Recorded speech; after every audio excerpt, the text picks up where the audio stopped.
존경하는 국민 여러분, 김진표 국회의장님과 동료 선후배 의원 여러분, 더불어민주당 서울 성북갑 김영배 의원입니다. 저는 많은 국민들과 함께 참담한 신정으로 이 자리에 섰습니다. 윤석열 정부는 출범 4개월 만에 총체적 무능과 거짓말로 대한민국의 국격과 국익 그리고 정부에 대한 기초적 신뢰마저도 송두리째 무너뜨리고 있습니다.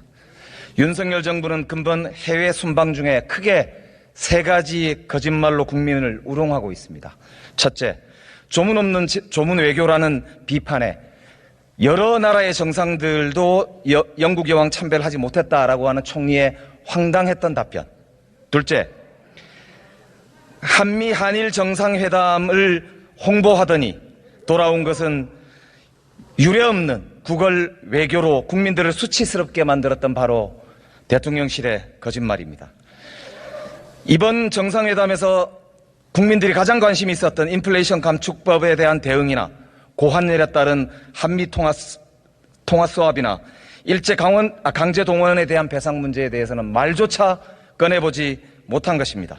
셋째로 전 세계인의 청력을 시험하게 만드는 윤석열 대통령의 비속어와 그 비속어의 대상이 미국 의회인지 바로 우리 대한민국의 야당인지를 둘러싼 소모적인 논쟁을 촉발시킨 스스로 오락가락 해명을 통해서 오히려 동맹을 훼손하고 국익을 훼손시킨 자해행위, 그 거짓말이 그것입니다.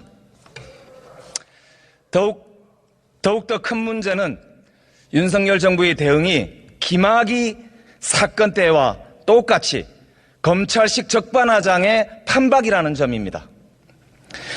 모든 국민들이 영상을 보고도 식별할 수 있었던 김학의의 얼굴을 모른다고 답변을 했던 검찰, 그리고 엉뚱한 수사판을 벌여서 국민의 눈과 귀를 가렸던 그 김학의 사건을 떠올리게 하는 똑같은 대응을 하고 있습니다. 심지어 유엔에서는 자유를 수분 한 번이라 말씀하시더니 국내에서는 정작 자유의 핵심인 언론을 겁박하고 심지어 고발하려는 이런 자세까지 보이고 있습니다. 적반하장의 전형이라고 할 수 있습니다.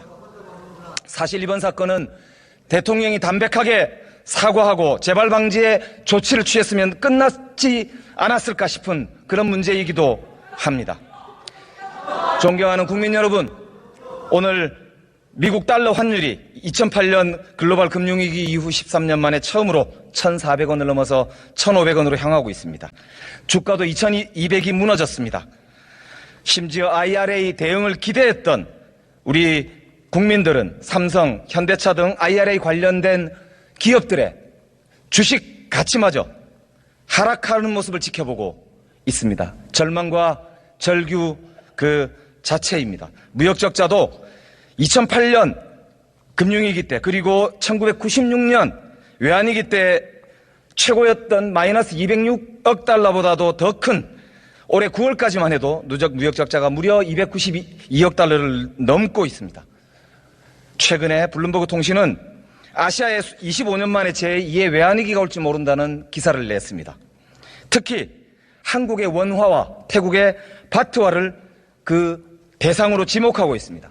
작년까지 코로나 팬데믹 이후에 가장 경쟁력 있는 경제 국가로 인정되던 대한민국이 이제 윤석열 정부 출범 5개월 만에 외환위기를 걱정해야 하는 처지에 몰려 있습니다.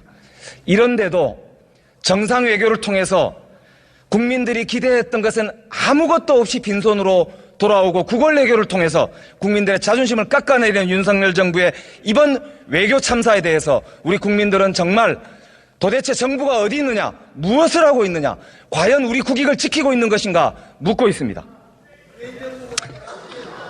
윤석열 대통령 후보 시절에 했던 말을 말씀드립니다.